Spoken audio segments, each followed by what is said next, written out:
But yeah, one thing I'm trying to work on is like when a camera's rolling, you automatically, like, you instantly change. Yeah. Like, because you're like aware of it, like filming. Yeah. And that's what I'm trying to, I guess, become just like so normal about it. Yeah. And like I can feel myself doing it now. Yeah, I know. But it's like I just want to be me. Yeah. Like, it's like even if I'm like filming like an audition for the States or whatever, and like these days like you film everything like self-tape anyway. So I'll go to like a studio or whatever and like be like, yeah, like let's just like do a run through of the scene and let's like film it. And often like the guy that's filming it, even if you're like, let's just like run through it, we'll film it, because when you're running through it, just if you're running through the lines for your own sake and you don't think it's being filmed, you are being like, you usually do a really good take then, because you're not thinking that it's being filmed and you're just like more chill about it. And then sometimes when it's like, okay, cool, like we'll shoot this take, it adds a stress layer. Whereas like a lot of the time, yeah, because you're like, all right, the pressure's on, I gotta perform. But if you film the take that you're like, oh, this is just like a pretend, like this, like let's not film this, let's just go through the lines. But if you actually film that take, it usually has a bit more lightheartedness to it. So it's like, I think it's key to like, even in classes and stuff, like I know when I'm in class and like being in front of the camera a lot, it becomes so easy. But it's easy to like, you know, if you have a few months off class and you come back, it's like it's like a muscle. It's like, yeah, it's like kind of like a gym muscle, I guess. Yeah. Because like you have muscle memory and it's like you can be natural at it and stuff like that and bounce back pretty quick. But like it can be a thing like when you restart doing again, you're like, you get nervous. Yeah, sort of just like you get conscious of like a third perspective. Yeah, it's like, and you're like, I need to act a certain way or be a certain way. Yeah. To like portray what I want the world to see me as, I guess. Yeah, it's like even like it's like that observer effect, like you know, like quantum physics, like that famous video of like an observer always changes everything. If like that makes sense. I notice if I ever film myself at the gym, I'll work so much harder.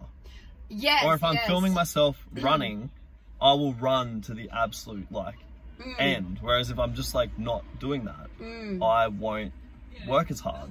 Yeah, see, I will feel like that's why I like the energy of like I like the kind of competitive energy, even though I can get competitive with myself, of like the atmosphere of a gym class, because it's like there's people there and like they're doing their own thing, but you think they're watching you, so it makes you go harder kind of thing. Or even just like me, like if I'm like squatting in front of a mirror, I'm like, I don't know, it's like I'm observing me. So am I like, if there wasn't a mirror, I don't know, like it does make you kind of, obviously like it's there like so you can like perfect your form and stuff like that, but I definitely do think that has an impact. Interesting. Yeah, it's weird because I like even like listening to you now, I'm like constantly thinking of the camera, like looking at, which is like, I don't know, I think it's pretty funny. And I guess that just comes because like it's like not new to me per se, but it's like because I'm like experimenting something.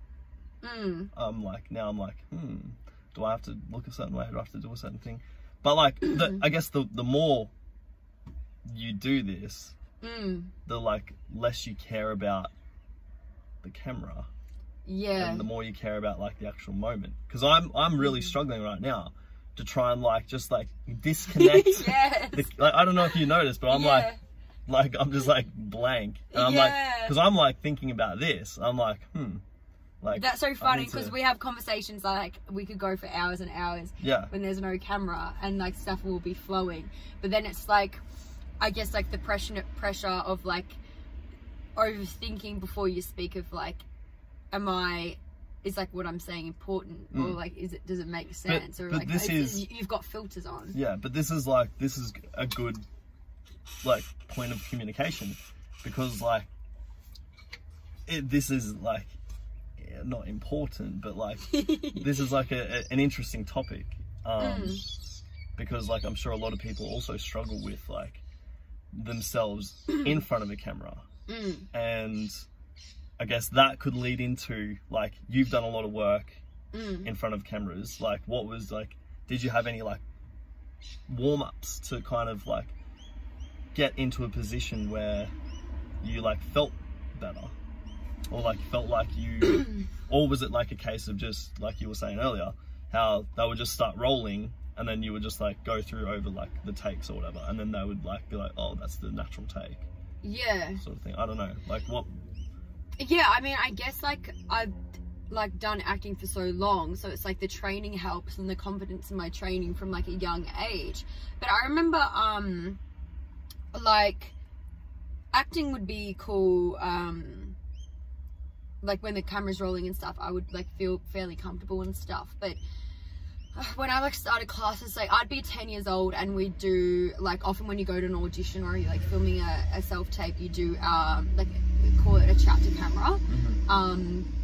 You don't always do them, but sometimes you do, and like that's just so like the casting director and producers and stuff like can get to know you, and that's where you say like, hi, I'm Madison Daniel, I'm 5'5", like I'm 165 centimeters. Kind of like a Disney. Yeah, like my manager's this, and like they might say, tell us something a bit about yourself or whatever. Tell us something Mum doesn't know. Yeah, literally. And that's what would make me freaked out, even though it's the most easiest thing, because that's like, that's not like memorizing your lines or anything. Like me doing the scenes, like fine, but I remember being like 10 and being like, what am I going to say when they say, tell us a bit about yourself, and like that's when you'd freeze. Like all you have to do is like say something, like you say, like, I have a few dogs, like, you know, when you're 10, like I used to say like, I guess shit. You're not like deliberately telling people about your life. Like no one's asking you like, oh hey, like hey, nice to meet you, hey, tell us something about you. Like no one says that in normal conversation. So it's like when that question comes up, it's hard to be like, oh, what do I say? Because like there are so many things going on in like people's lives that like, what, you can't just like pick one on the spot. Yeah, exactly. Like it's so weird because like when you're younger, like when I started doing chat to cameras when I was like 8, I used to be like, I do ballet and I do life saving and like I do this and that, and it's all about like what I do. And like now I guess like it's chat to camera is also like an opportunity to be like, oh, this is what I've done like professionally, and like you speak about that. But I think a lot of people want to see like, I don't know, like I practice witchcraft, like I don't, but like random stuff that people would say in their chat to cameras that make like actually give a glimpse like to the producers or casting directors and stuff, like a bit of who you are. That's not like I'm a dancer, actor, model, you know what I mean? Like it's something unique and different. And like I always felt really vulnerable, like when I was younger, I'm like more vulnerable doing the chat to cameras than doing the scenes and stuff, because it is like, yeah, like like it's just like a nervous thing, because sometimes people would like put you on the spot and it's just like, oh, I didn't rehearse this. And it's like, that was like one thing I'd always struggle with. And like even now, like when we started this, like I like got really awkward and weird, but it like takes time to kind of work into it. But like, yeah, every time I would like set up a video to try and make something, I would like go over it like 50 times and I'd be like, like I stuffed that part up, or like, and then I'd like restart it all, and then I'd like go over it again and I'd be like, oh, I didn't really like that, so I'd like cut it out, and then I'd get like annoyed at myself, and I'd like literally be like, fuck, like so pissed off. Yeah, it's funny because people have different strengths with like, I don't know, camera work and stuff. Like when it comes to like filming, I'm like, cool, like I know how to work like on a film set, like I know how to work like as an actor, like not talking like directly to camera and stuff. Like it is a bit of like a different training in that. But then I will go to like events and stuff, and I'll see people that get up there and like they have a mic and they're just like, I don't know, like they're just like saying, they're just like got a like a PowerPoint presentation, and like they're talking and they're like talking like that, like to an audience and stuff. And I'm like, it's obviously two different crafts, like acting in that.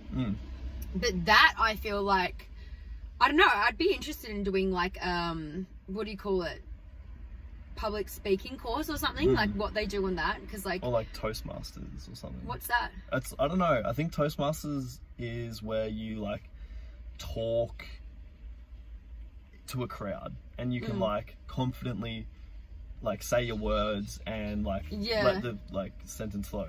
Yeah, I like that. I guess it's like Toastmasters is kind of like you preparing, I guess, like for like a practical sense, like preparing for a wedding, or like because you're gonna have to like go up on stage and like, give a read toast. your blurb. Yeah, like a Toastmaster. Okay, I get it. And I think it's like your showmanship as well. Like it's like how you like, instead of just like sitting there awkwardly like reading a script and be like it's like you are like telling a story with like your hand gestures. It's almost like being like a president. Like presidents, I know, or like at least, well, so I think I know anyway, but like presidents and like prime ministers and stuff like that, they are trained to like use their hands in like places of power. So like how they tell stories, they're very like direct, and I don't know, I think that's like part of their like behavior. Yeah, I think that's cool, because like I remember like I've done a lot of acting classes and stuff, and the most challenging for me has always been like improv. Like it's always so fun, but you have to like be so in the present, and you really like just need to let go of like your ego and like giving any fucks, because you don't know what the hell is gonna fly out of your mouth. Like it's just so crazy, and it's so good. And it's such good training. Like, I think that's why I wanted to do this as well, because I wanted to like lose that. Because I feel like I like when I was making like TikToks, I don't know, I kind of got into a point where I stopped making it for whatever reason, and I think it's because, and I think everyone goes through this, like when you get a bit of a following, you feel like you have a responsibility to like maintain a certain level or whatever, because you've got like now these like eyes watching you, and you're like, and you see it all the time, like people like fall down these like pitfalls of like, I don't know what I'm trying to say. It's like like it's like you get worried because like everyone's like, you feel like everyone's like watching you now, because like there's more viewers on you. Whereas like years ago when you started, you did not give a fuck. Yeah, you like you post whatever. You do like anything. Yeah. And post it, and it will be like hilarious. Yeah, but now you're like, oh, I don't want to post that. Oh, I'll delete this. Yeah, and it's weird because like most people think like the opposite of like when I have like like when I have validation of what I'm doing is cool, like I like followers, likes or whatever, that's when I'll get the confidence to like do more of that because I'm getting validated. But it can almost act in the opposite, where like some people are like, cool, I get no likes, I don't give a fuck, I'm gonna post whatever I want, and then because of that energy it attracts like attention. But then once you get the attention, you could be like, oh fuck. And it's just like almost like if you went back to the space where like there weren't eyes on you, you'd go back to that like good energy of like not giving a fuck. And like I think that's like what I want to get back to as well, is like my more I was writing about this the other day, like what do I miss from like some of my like my inner child energy when I was younger. And I was just thinking about like I used to do like a lot of random shit where like I think maybe now I'd give a fuck about. And I want to get back to doing as it. in what, like singing in front of like your family, or like I don't know, just like even not that long ago, like an example, like one time like I went to like this outdoor cinema thing. I think you've seen the video in LA, and like they were like, we were watching like the film Fight Club, and they were like, they just said there was like so many people there, like hundreds, and they said like, anyone want to get up and like act out the act of Fight Club? And I had never even seen the movie, but I knew like the scene they were talking about was like where he beats himself up. And I was just like, yeah, I'll do it. Like there was like nothing in my brain going like, what? Whereas like now I do it because I'm like, that feels so uncomfortable and I need to be uncomfortable. And I remember being in class at that time, and it was just in my brain, and I think that's what's I need to keep in my subconscious, is that affirmation of like, I'm comfortable being uncomfortable, because that's what I had at the time. And when they called up like, who's gonna come up and like get up in front of everyone and like pretend to bash themselves up, my brain, my gut went, ooh, this is scary. Like, you're like, oh, time to jump at it. It was this voice in my head being like, do it, to prove that like you can do it.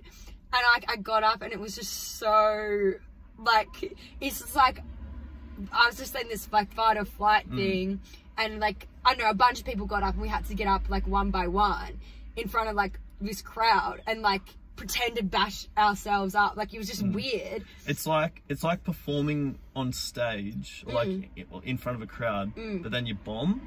And then, but you still have to perform because like you've got to finish your like song or whatever. Like, I did it once in Bali where I was like playing a song. It was a cover song. I was playing a song, and like there was a dude next to me, like, cause like they were like, oh, does anyone have a song? And I was like, yeah, I'll play a cover. Like I was like, yeah, what? Like all the boys are in the pool like vibing. And then I went up and like played a song, and then the next song I played, before that, I was like to the guy, I was like, hey man, like, can you not play? Like, you're putting me off, because I'm so shit, like I can't. The timing. Yeah, my timing was off, and it was like putting me off, and I wasn't singing properly, and it was like putting me off. But like in my head, I was like missing lyrics and fucking up, but like the crowd was loving it because it was thrift shop, and they were like going wild, and they were just like, you hoes, thrift shop, like just loving it. But the second song I played was like Riptide or something, and like they were just looking at me like, because I told that guy off, and I was like, hey man, like you're putting me off, like can you just not play?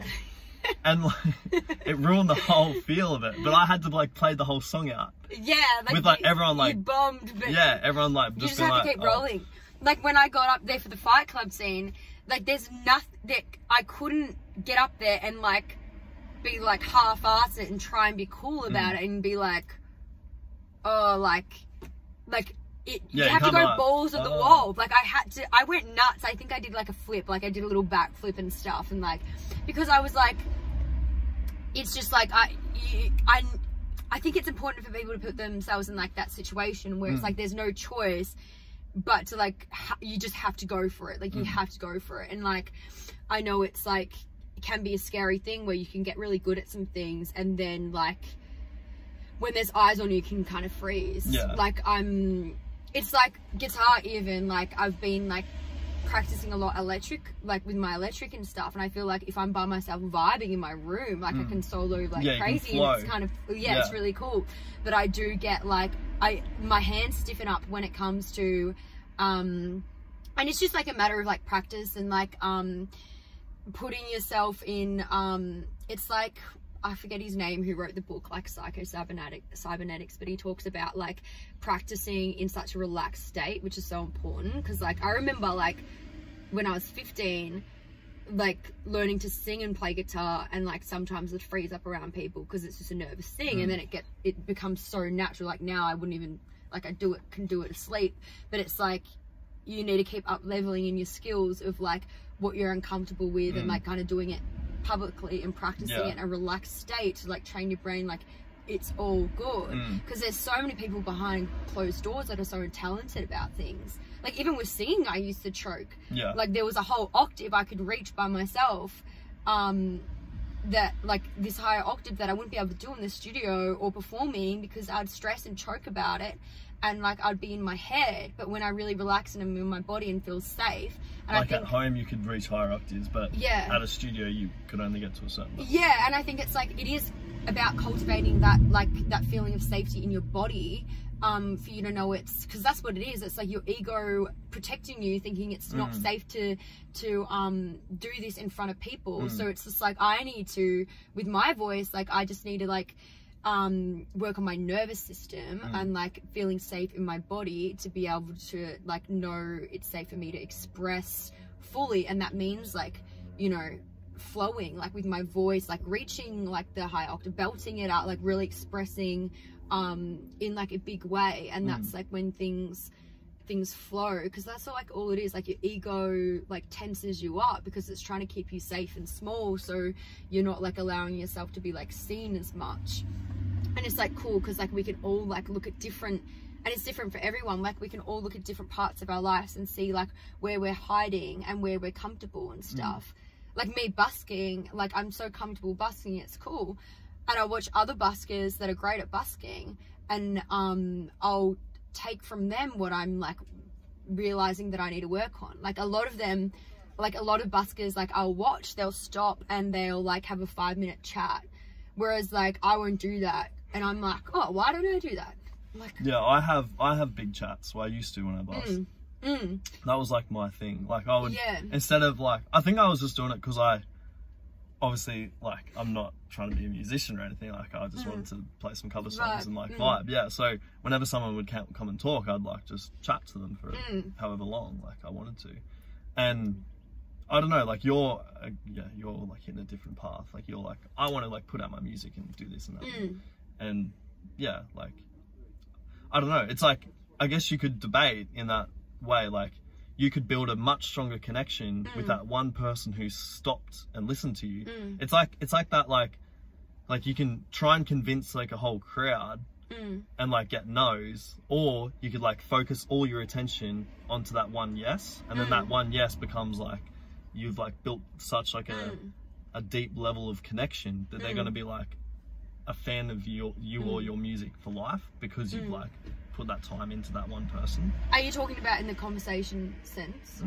Yeah, I mean like or with everything, anything, like it's like you're trying to convince, it's like a quote, I don't know where I got it from, but it's like, instead of like trying to convince the no's, like go hard on the yes. 100%.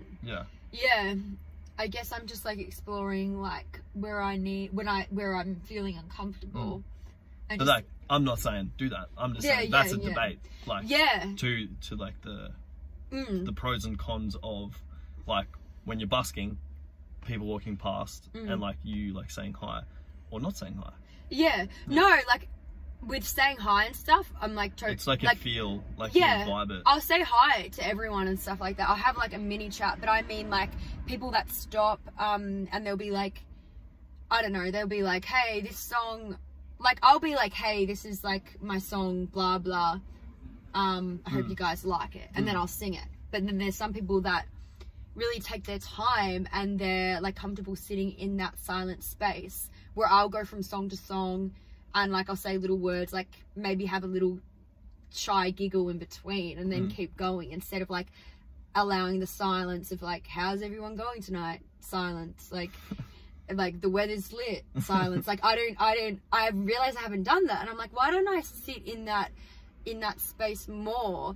Because like it's more uncomfortable to me to like kind of talk about, because I watch buskers do it really beautiful, and they'll like talk about themselves. They'll be like, hey, like this is my story. I made this song during my time in Iraq. And like I like that, and like I'll do a bit of like, oh, I wrote this song because like I'm crazy or whatever, and like then I'll get like a little giggle, but to like go deeper in that and like talk to the audience, connect to the audience more. It's like I'm just like becoming more aware of like where I need to grow and like where I'm comfortable, or where I don't feel like it's funny because like some people feel a lot safer like talking, whereas like they wouldn't be able to sing it, express, like show their vulnerability in like that way. So it's just interesting like seeing where I'm like confident, and then when I'm like awkward as, because like I definitely have moments where I'm like so awkward, and then afterwards I'm like, why? Like why? Like I talk to, like, you know what I mean? Like I'll go to meetings all the time and it's like lit. I'm like, yeah, it's business time. And then there's like some interactions where I'm like going up to a counter, I'm like, is there a bathroom? Like weird, and like I'm like stuttering. I'm like, but then you're like killing it like in front of like people who will then I'll busk and I'll be like, you, what's going on, everyone? But then I got like I'm trying to ask like someone at a cafe if they have coconut milk, and I'm like stuttering, like feeling like shrinking myself, like feeling I guess it's also like the state like you're in at the time. Like if I'm in a lit, confident state, like I'm going in the cafe, I'm feeling lit. Oi. Yeah, I'm like, hey, you got coconut milk, babe? Thanks, sis. Like, bye. And I'm like that. Because you're like owning it, like you're. Yeah. Because you're coming off like a high. Yeah, and sometimes I go in and I feel like, oh, like they're like, hey, how are you? And I'm like, just want to have a seat. And I like freeze at what to say. Like, do you have room for one? Like, I don't know. For one more? Like, one lonely old. No, I'm like, I'm confident about going to cafes by myself. Like, I love it. I'm like, you know, I love my $10 turmeric lattes and like dining by myself and like doing work and stuff. But sometimes I just like get awkward at the most times. Like, I don't need to be awkward. And that's what, like, coming back to like watching random people do like presentations where they're like kind of like improving and just like talking to an audience and stuff. I'm like, oh, cool. Like, I feel weird with that kind of shit sometimes. Like, yeah, I mean, with acting, usually you're working with a script. Like, I'm cool with like improving and bouncing off that and stuff.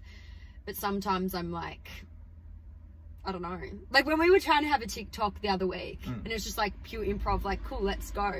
I was just like, oh, like when you're not in that mood, you're just like, can't really think about it. Yeah, you have to be in like such a mood where you're like, your ego is just like, you know, like not at the forefront of your mind, and you're like not in your head so much, you're just in your body and just like, I don't care, I'm just like gonna say the most weird shit, because we're so weird. Like, people are so weird. Yeah, like, I guess that's why I was like willing to like crawl through the dirt and like, because I was like, I wasn't thinking like, oh, what's someone gonna think of?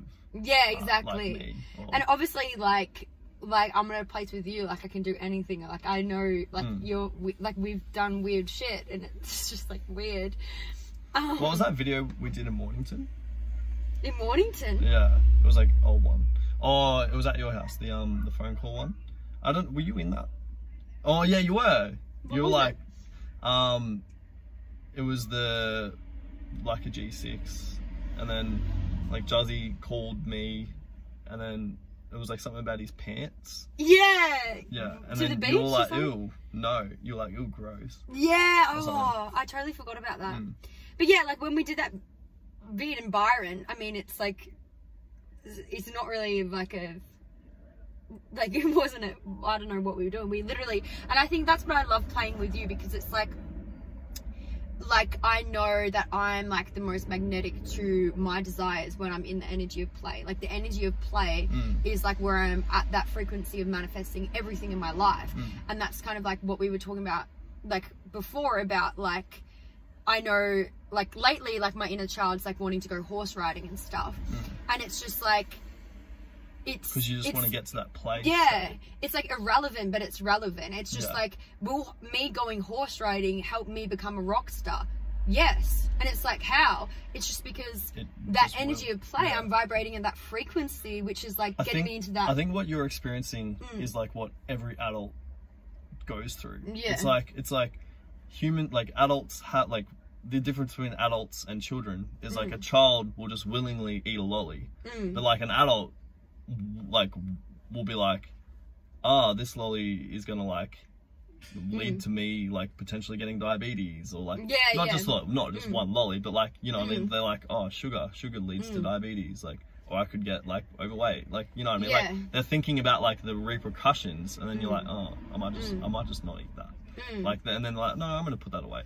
Whereas kids are just like, yeah, give me that, I'll do this, and they're just like, they're just so like, I guess like oblivious to the consequences. And humans, I mean, adults are more like, and the meaning that we place on everything. But I think that sometimes like that can be like I know I've like over a year ago I would be in a trap where it was like, that's not productive or kind of thing. But it's like, anything that gets you into like a state of joy, or like a frequency where you're like in that when you're in the vortex, whatever gets you there, like even if it's just like, I don't know, going swimming in the ocean, or like playing with Legos. And if you're a 40-year-old man and playing with Legos gets you in this energy of like pure joy, that is productive of you making $1 billion, like, because like the universe works on that, like that's what it's all about. So it's just like, I've changed my mind about a lot of things. Well, I guess like a lot of people talk about that. It's like, if you like this like 40-year-old Lego guy, he could then like make a video talking about Lego, and then like other Lego enthusiasts will like get around it. But the thing is, it doesn't even have to be anything to do with Lego, and that's like what I think. Or do you mean like, so like he then like, so he might do like a little sesh of Lego, and then like start his day with Lego, and then his whole day will be like, it's like better because he's like worked himself up to that point. Yeah, it's like what Einstein talks about combinatory play and stuff, and like how like I've liked to intertwine that into my day, and I guess my play is my career with music and stuff, but that's why I want to intertwine play that has nothing to do with my career, because there's no like pressure around it. Say like horse riding has nothing to do with my acting and music, but that it does affect it, because while you're in the vortex, while you're playing those Legos, you could just be in an energy where you're just like, I don't know, building up, I don't know what you do with Lego, like building a car or whatever fuck, and then this business idea comes into you about Bitcoin or some shit, I don't know, you know what I mean? Like it just flows to you because you're in a state of receiving and joy and allowing, and like that's when things will flow to you, or that's when you it's like I always think about like the times that I've manifested great opportunities, and it's been in the time where I'm not like in this like hustle state of like trying to get leads and stuff. It will literally be the time where I'm like, oh, I'm following my intuition, and my intuition's telling me to like go for a walk, and then I'm on the walk and my gut's like, oh, I'm just gonna like sit, and this happens all the time in LA. I'll be like, oh, I'm just gonna go to that Whole Foods and sit next to like that old man, and then I have a feeling to say to that guy, oh, like, what do you do? And he ends up being the guy that works for like such and such, who's like, give me an email, and it flows like that. And like the Lego guy might be like that guy where he's like, oh, okay, cool, I'm gonna play Lego, I'm gonna go to the Lego shop. It's like, and he bumps like, into like you're letting your intuition kind of like guide you. And it's like, I think with that as well, I guess from a like science point, like I think there's like 4 different types of brain waves, or like alpha, beta, theta, theta. I don't know. I've learned all about them, but I forget about them all. But like I know like there's certain states of like the frequencies of the day that like it'll allow your brain to like go into that. Like for example, like taking a shower in the morning, and like when you're in the shower, like you're doing, or like brushing your teeth or something, like your brain's thinking about like complete like just other stuff, because you're like doing just like a mundane task, so it like frees your brain, because it's like you, like if you're in the shower, that's why like you're singing, or like you're being creative, because you're, and like all these like good ideas come in the shower. It's because like you're in that brainwave, which is like the same when you're like just about to go to bed, you're in that like state of like peace, and then but your mind's like, oh, like here's this idea, here's that idea, and then like you're like going through all these like and that's why I was like saying to you how, and that's probably like the same thing when you're talking about the like the intuition, where or like you're like, oh, I feel like going for a walk and sitting here and like getting this, and then talking to this person, and like utilizing that time just before bed and in the morning, like how important that time is. And like how I said to you this morning, I woke up feeling weird because like last night I was like being anxious about like weird boy shit, so I woke up feeling insecure, and that's like why at nighttime and in the morning, like I've made it a thing for like years now, to make sure I make use of that time, whether it's like meditation, like subliminals, like journaling, saying my affirmations. Like I have all these kind of routines in place that are just natural now, and they come like because they feel good, not because like I started doing them years ago from like a place of like forcing myself to do these things, and now it's just like a natural nice thing. And it's like it really is training your subconscious, because then you're going to sleep, and then it's just like, what are you thinking about? Like, you know, like now I would never, I don't know, like look at like weird, like have you ever like, I've looked at like weird like sad like documentaries and shit before bed, and then it's like feels icky, and then you wake up and it's still icky, like it affects you so much.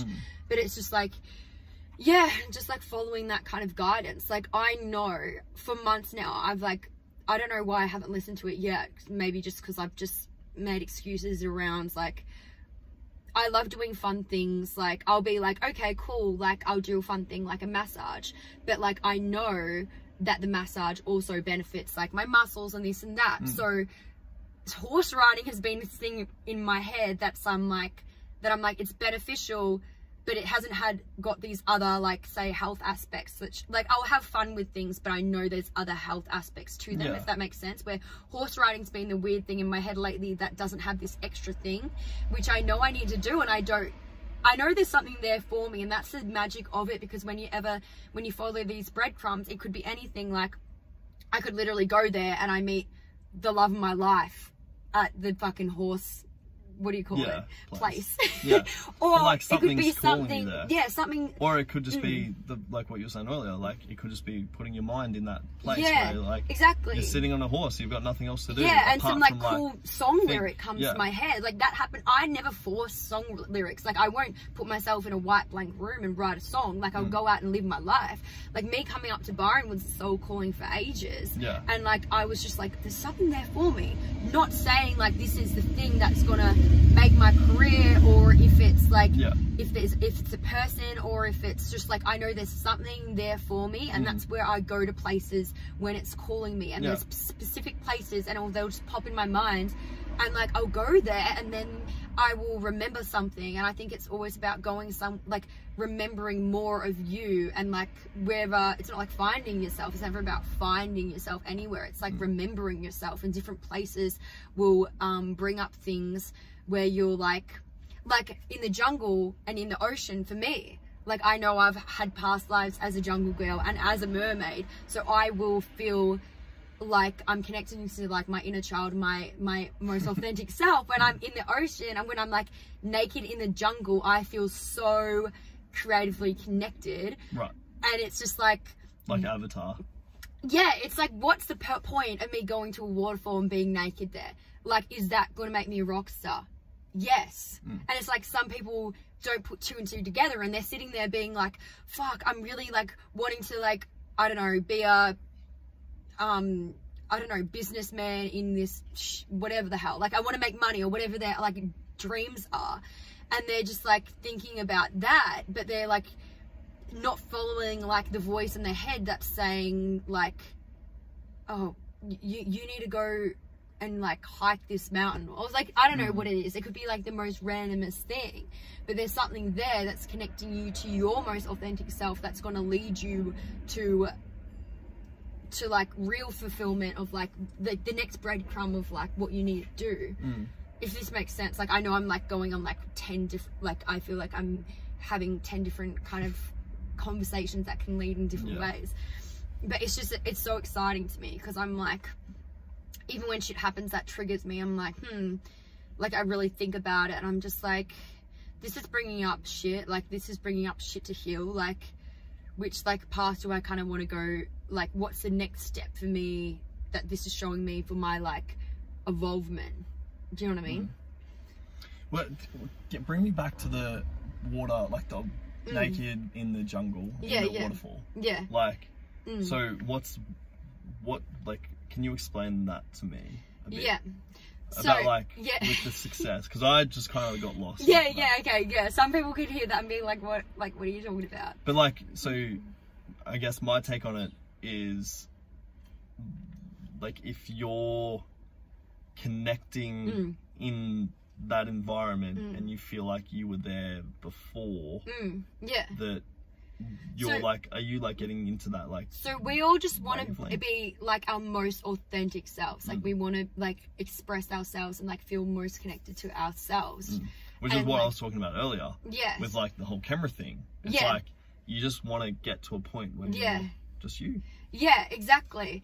And you don't want to be like, oh, my ego is in the way, and then like, oh, I've got to like perform, or like, so it's like, I'm literally like putting masks over my face, like, without even knowing it, but it's like, that's what it is. Like, you're like covering up your true self with like who you want to portray. And we all have different things, like we all have different answers where, like what I was saying before, like, where do you feel the most Harley? And like, sometimes like it's different for everyone. Like, I know a waterfall for someone will be like, ugh, get me out of here, like, this is not my place. Whereas like, I feel so deeply connected to like the ocean, like it literally heals me. it's a healing place for me. And I know I've done like a lot of like past life regression and stuff where like I was like a mermaid and I had like this mermaid boyfriend or merman boyfriend or whatever, and like, but I had this past life regression where I was actually, this is like going to be a like long fucking tangent, but like I had this past life regression where I was like trying to figure out why I had like abandonment issues, like this fear of abandonment, because I've always like kind of had that kind of fear, and like I've never had a relationship or anything, but I've always had this like kind of fear of like being abandoned. And a lot of people will have that fear because they had maybe parents that abandoned them, or there was something in their 0 to 7 where like they learned like people were going to leave me, and I didn't understand that for myself because like my parents, like, you know, have always been like the fucking bomb. Yeah, like, so supportive. Mum like, and dad, mum and dad have never given me an excuse to feel like that. But it can be the tiniest thing. It could be like your mum ignored you one time, and that's a sense of abandonment. Like that's definitely happened with me when I'm younger. Like my parents ignored me being emotional, and then I've made it mean like it's not safe for me to be emotional and therefore being abandoned or whatever. But this feeling of abandonment's like been really strong for me, that once I did this past life regression and I saw, and I had a name, like I saw myself in a past life where my name was like Tarot, which is a really cool, like interesting, like tarot cards, but it was T-A-R-O without the T, like, so it's not like tarot. But tarot also means like potato in like Korea or some shit. Because I remember going to like Thailand and we were like drinking like taro bubble tea. So random, because like my family all love taro bubble tea, which I just think is weird. But do you think that's where it came from? I don't know, but I just know my name was Tarot. I was living in the jungle, and it was this painful experience I had with this healer, and I was like a kid and I was crying in the jungle because my parents left me. They abandoned me. Like my parents in that lifetime abandoned me in the jungle, and like that's why it's such a fear. Like when we have those kind of struggles, like it is like, it's not just like, oh, I'm like a bit afraid. It's like your whole body, like my nervous system is so afraid, because it literally means death. Like if you break it down, and people, it's just like, why, like it doesn't mean death in this day and age. Like if someone leaves me now, it doesn't mean death, but like it does, because like our brain is like, okay, like when I was left in the jungle, that means death to me. Like my parents aren't there, I need them, how am I gonna live, how am I gonna survive? I always think about that. It's like like imagine, like, so you yourself, you're alive obviously, but you are dead down in Melbourne where you live, right? Yes. Because you're not there. This is a very quantum physics kind of thing. Yeah, so this is what I think that is like all the cat in the box. Have you ever read that? No. It's like I forget. It's like, is the cat in the box or something? It's like, but you take the cat out. It's like you put the cat in the box with poison, and it's both dead and alive at the same time. That experiment. You don't know. It's the observer effect of like, if you believe that the cat's alive, it's alive. But you can open the box, and it can also be dead, like it's both dead and alive. Like it's a weird thing. Before you open the box, the cat's both dead and alive, but it's the observer effect of like your placebo of whether it was dead or alive, to know to like that results in whether it's dead or alive, which is weird, because there's this like analogy of like our I read this in a book somewhere, and I'm like gonna butcher it, but like basically like our whole life's experiences, like every experience you could ever experience is like on a piece of paper, and we're a pencil, and the paper's like wrapped around us, so all experiences are around here, and this is like time or something, and like this is our eye, and like I'm like kind of butchering it. What I'm saying is like, this is such a good analogy, and I need to learn how to like articulate it better because it's so good. But basically like everything's happening in a different dimension, and it's just like, that's why it's like we create our reality, because there is a reality right now that I'm in Melbourne, and I manifest that now. If I believe that's true, then I go to Melbourne now. I'm in Melbourne. So if there's a reality in my mind right now that like if you want to go somewhere, you have to like kind of like visualize in your mind like where you want it to be, so then you can like your body will follow. Yeah, in a way. yeah, but it's like there's a reality like where I'm poor, there's a reality where I'm rich, there's a reality where I'm loved, there's a reality where I'm not loved, and then like our brain has our reticular activating system where it will pick up whatever we're focusing on. So if I'm believing, and that's why like it's so important to like train your brain in your subconscious to like believe what you rewire it to what you want to believe. So I want to believe that I'm loved, so then my RAS, my reticular activating system, is going to look for situations in my life where it's proving that I'm loved. Whereas if like I can have the same belief that I'm like lonely and unloved, and then it can take the same situations of like I could call you this morning and be like, Carl, just want to hang out, and you could be like, no. I could make it mean that I'm unloved, my friends don't want to hang out with me, I'm lonely. Or when I'm focusing on I'm loved, it's like, okay, I could ask, are you free tomorrow? And you can be like, yeah. Whereas if I'm coming from the belief of I'm not loved, I'm not going to ask you, are you free tomorrow? Because I've already taken your rejection as abandonment, meaning I'm not loved. And therefore I'm manifesting a reality where I'm not loved and I'm too afraid to open up to love. But when I'm confident and believing I'm loved, I'm like, oh, Harley loves me. He's just busy. You free tomorrow? Yeah, you are. Okay, cool. We're hanging out. Oh, this guy doesn't want to date me because he's not like, we're just not compatible. Not like he doesn't want to date me because I'm not loved and I'm not worthy. Like we can really, it's like our perspective is everything, and it's like what we need to change first, because it's like it's literally so, it's like there's this thing, I don't know like what the start of the story is, but it's like I'm probably going to butcher it, like most analogies, but like a happy dog, like walks into a room of mirrors and like he sees happy dogs everywhere and he's like, oh, he gets happy and yeah. Sort of thing. So everyone loves me, everyone's like happy as, and there's like sad dog that walks in the same room and like he just sees like sad dogs and stuff. It's just like, well, it's up to you. And it's like so true, because I've been both. Like I've been like everything's happening and then like the momentum and everything's happening, and then I've been like, oh, like where, like literally when I wrote pity party, I'm like having a pity party because I'm like, where, I'm like, oh, I'm unlovable, like everyone hates me, I hate myself, like I hate everything. And like my reality caused that, because like every little thing that happened in my reality like was because of your thought process. Like my mum would be busy, like not like, or any, like I don't know, anything, like someone would like not hear me and I'd be like, they're ignoring me. Like your brain just like does that. But not because they're like, they're just in their own mind like doing it, but you like you like blamed yourself or something. Exactly. And like, it's just, as in like you're like, oh, they're ignoring me, like it's all it's all my problem. And it's like we have like the power to kind of like to change that and manifest that, because like if you believe, say if lonely is like one of the beliefs, like if you believe you're lonely, you're going to manifest like a reality where you're lonely, because our brain likes to prove we're right. So if that's what we're believing, we're going to keep ourselves safe by like finding evidence of that everywhere. So it's like we almost like need to set our days up to finding evidence that things are working out for us and they are like what we want. So it's just like you need to like start small if it's a struggle. Like if you struggle to feel like, say your dreams are coming true, you need to like you like start with your manifestations and look for evidence of like them coming true, and just like little things everywhere.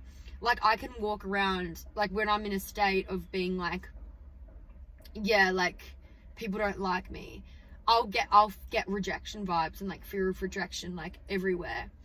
But when I'm in a state of being like, oh, boys love me, like boys love to spoil me, example, like I worked on that for ages, because I was just kind of like a little experiment, because like I don't know, it was just kind of like a fun thing that I started like doing, and I'm like, I'm just gonna choose to believe like boys love to spoil me, like instead of like this like fuck men reality. Like what a weird, like why would I want to have that thought in my head? Not that I ever was like fully like that, but like I don't know, why would anyone want to walk around and be like, ew, like fuck men, like they're just the shit, man. Or people say all the time, men are shit, all boys are the same, blah blah blah.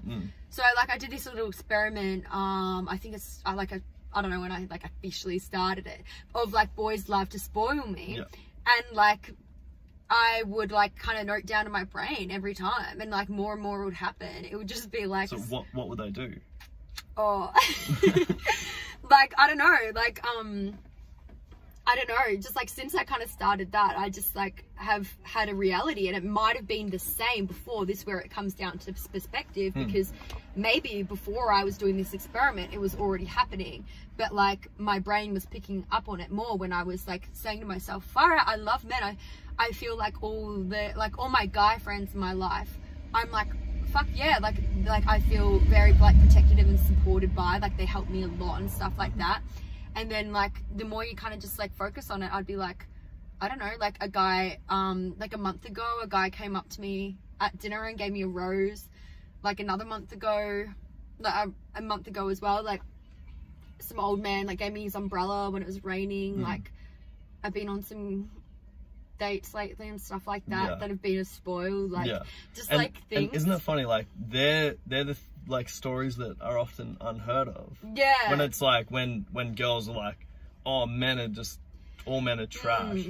But then like they're only talking about like their age bracket, who are like they want to get with. They're not talking about like their dad or their like the people who are like much older than them. And I've also like been in mindsets where I'm like, oh, like I can't trust guys, and then I create a reality where I don't trust guys, and like then the guys that talk to me are a bit like edge and a bit sketchy and stuff like that. But it's like I just need to like turn my focus and be like, oh, guys like love to spoil me, and then I get like spoiled, like the spoils, but I note that down and like kind of like show appreciation for that in my mind to manifest more of that. Same with like financial opportunities and stuff like that. Like when you're like, I'm like, I focus on not being in a scarcity mindset about it. Like I'm like plenty to go around. Like when I'm busking, like it's like, it's lit. Like I have a belief that like what I'm doing is like for a higher purpose, and like I get highly paid for being myself and sharing my truth, and like giving good vibes, like giving good energy, and like that energy comes out, like it flows back to me, and like that's the way that it is. And I could easily change my mindset and be like, oh, busking's such a struggle, like it's so hard to make money, and it will be so hard. It's just like, I think that's kind of what I did as well, where I'd be like, oh, there's no one out like on the streets, or yeah, like it's so dead. Whereas you can change your mindset and be like, oh, it's so dead. But then there's those nights, then, you know, when it's dead, that one person could like come by, like everything, and like $5,000. That's happened. Like, but it's literally happened. So we have this ceiling of our belief system, and that's what we like work with, a ladder of believability. So that's what, like... How are we going for time, by the way? Sorry to cut you off. 52 minutes. No, but like, what's the actual time? Oh, yeah, because you got work.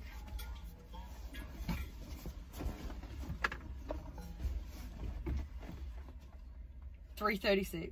Oh, that's all right. 10 more minutes. 10 more. So the ladder of believability, right?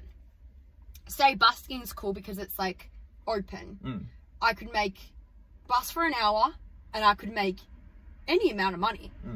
It's possible. I actually met a multimillionaire last night when I was busking, and he told me I'm a multimillionaire. In the mind sort of thing? No, like... in real life. Okay. Because I talk so much about my internal world. Right. But he told me I'm a multimillionaire. He asked if I had a Bitcoin QR code because he wanted to send me Bitcoin. Oh, really? And yeah, he said he was actually giving me a big, and I've had that conversation the night before as well. So I'm like, oh mate, is that a thing? Because people have suggested that. Anyway, it is possible for someone to come to me when I'm busking within an hour, and give me $1 billion.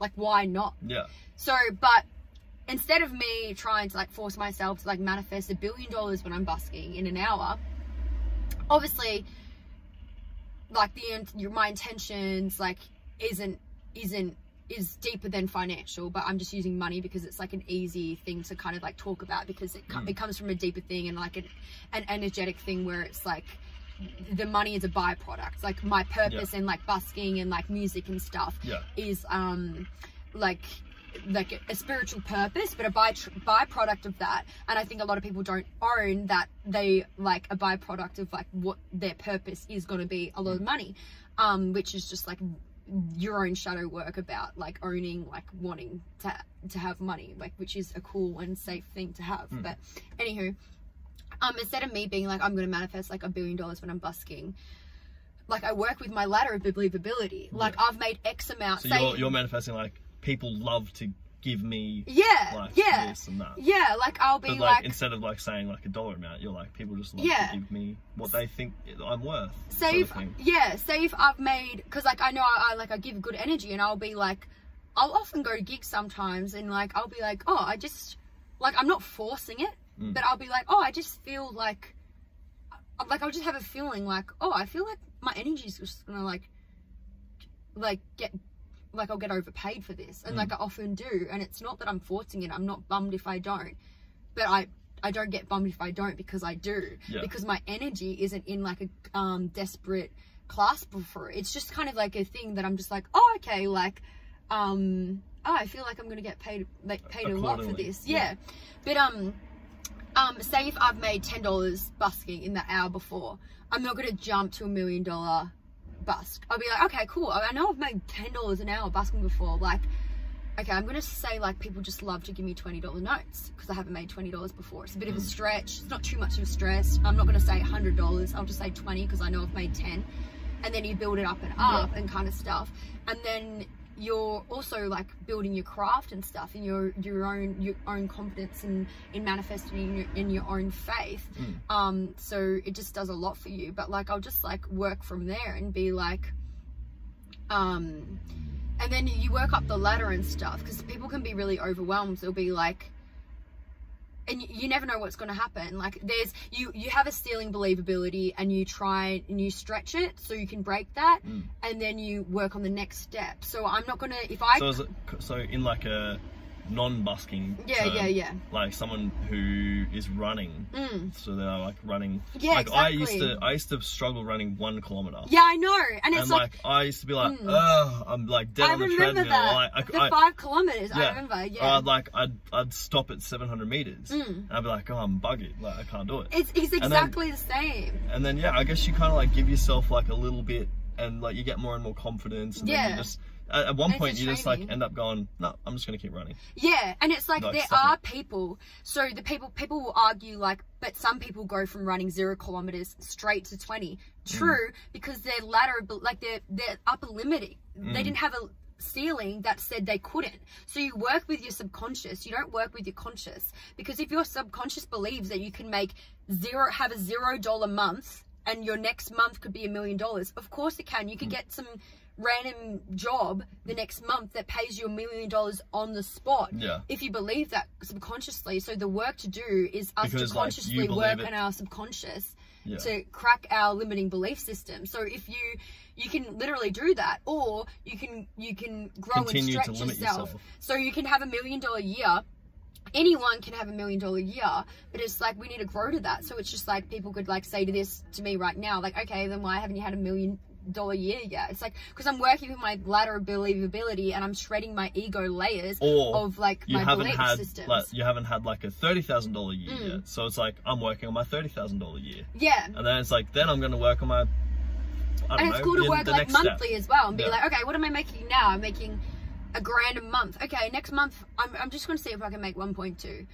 I'm just going to surprise myself, just like bit by bit. If you believe you can go straight from 1 to 5, then go straight to 1 to 5. $1,000 a month to what, 5,000? Oh, that's what you're saying. Yeah, like stretch yourself. If you think you can go from 1,000, if you think you can run 1 kilometer and then the next week run 5, do that. But if you feel like that's too much of a stretch, you work with yourself in your own subconscious. But the trick of it is like, you're not working, like you're working your subconscious beliefs around this. So you need to like strip the layers and like rewire why you think it's not possible for you. So it's like a lot of people will try and push themselves, and they'll consciously believe, I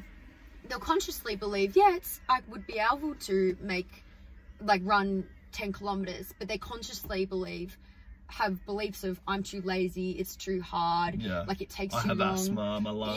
Random shit. And it's just like, you need to work on those beliefs first, and work on your subconscious. I guess that's what like a lot of like the what are they, Navy SEALs, like those guys talk about, how it's like the 40% rule, how like you're like, your brain limits you to so much, but then when you push beyond it, you end up doing so much more than what you like thought was possible. And we can only lift like a percentage of what we can actually lift, right? I can't remember what it is, but like that's like definitely a thing. And athletes and stuff are always like, I argue, I mean, I don't know, I've done a lot of reading about like athletes that do this kind of stuff, but I feel like they all do, whether you're consciously doing it or not. Like a lot of people will argue they're not spiritual or doing stuff, or like, but like they're doing practices that are, you know what I mean? Like a lot of athletes and stuff use visualization and meditation and things, and like they will, you can't do it if you don't visualize it. So it's just like, if you can't see yourself running, you can't run.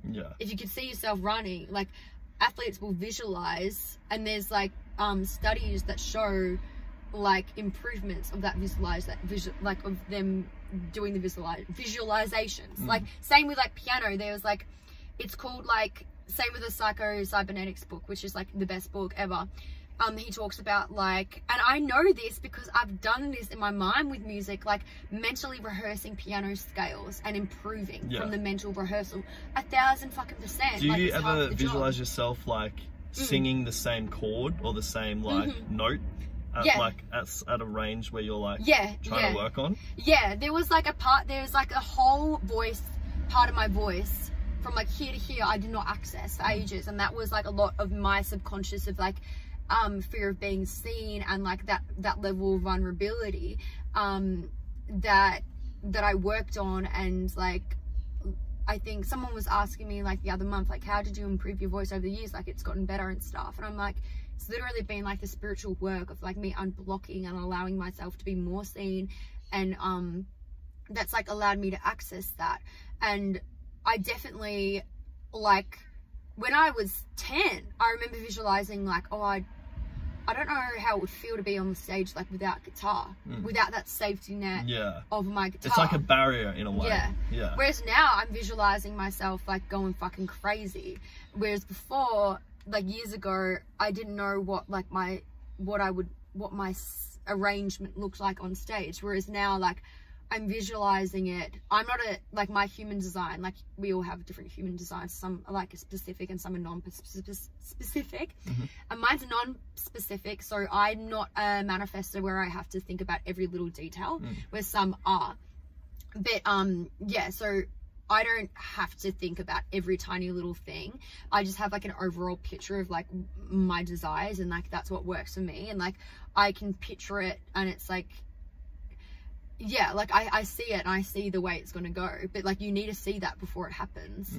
And it's just like, some people will be like, oh, like I want to lose weight, but they can't ever see themselves being a different size. It's never going to happen. You have to like almost see it before you manifest that, because it's just like your brain will just want to, like, it wants to believe, like it wants you to be right. So it's just like, if that's what you consciously believe, you're going to be right. You have to almost like, you train your subconscious first. I think brain training is a massive like thing of life, and if you can like conquer, you know, controlling your thoughts and controlling where you want to be, like you will do well. Because every time I've done that and I've been like really focused, then like my body shows it, my like outlook on life shows it, like just everything, like whatever I'm doing, like I'm like constant, I'm like, you know, got like you know, a good flow of like when you were doing your running and stuff, like you had a like deeper subconscious kind of things keeping you going hard, and we need that. It's not willpower, it's like a deeper thing that comes in within that's like motivates you to be able to do that. Because like you were pretty quick when you like smashed a bloody, we need to get rolling here. Marathon. But that's like, you knew you could do it. Well, I said to myself, like, there was no way I was going to fail. But I can't remember if I ever visualized the running the finish line, or... Oh, it's not, but like, it doesn't have to be like that. What I would say is, I would hate, so like I used to like visualize people around me, like friends or extended friends, being like talking about, oh yeah, Harley couldn't like run the marathon, and I was like in my mind like telling them like proving them wrong, like, well, look what I just did, you know what I mean? Like, and that was like how I motivated myself to finish it, like, and there was no way I was gonna quit, because like I didn't want to give anyone ammo to be like, oh, like he can't even like run a marathon, you know what I mean? So that's why. So it was like that, and then there was like a lot of other like motivating factors which like were helping me train, because like I was just going through stuff like in life. And I used like a combination of things to kind of like pedal me into. And you used a lot of like your mental strength for like what was going on, like to show strength for like the people around you and stuff like that, which is like has like a lot of power to it. Well, Mads, thanks for being on the chat for an hour. Yeah, who would have thought an hour just flew by? I wanted to ask you so many questions, but I'll have to get you back because I've got to run. But next time we chat, I wanted to talk about like how you write, like your like kind of thought processes when you write songs, because I'm sure a lot of people would want to listen to that. I wanted to get your experience on like the acting world in Australia and overseas, and also the all your stuff you did in LA, or your acting classes, and like just like that lifestyle and how you lived, because we didn't really talk during that time, and I wanted to, like, because you were just, you know, everyone's just off doing their own thing, but I found that like kind of like I wanted to like learn more about, and that's what I want to chat about. But we'll have to hold that for another time. We'll have heaps of podcasts. But yeah, that was great. Awesome. Well, yeah, that's that. But next time we'll get a better angle. Oh no, this one's fun. Yeah, for you. Skin chills. Alright. You.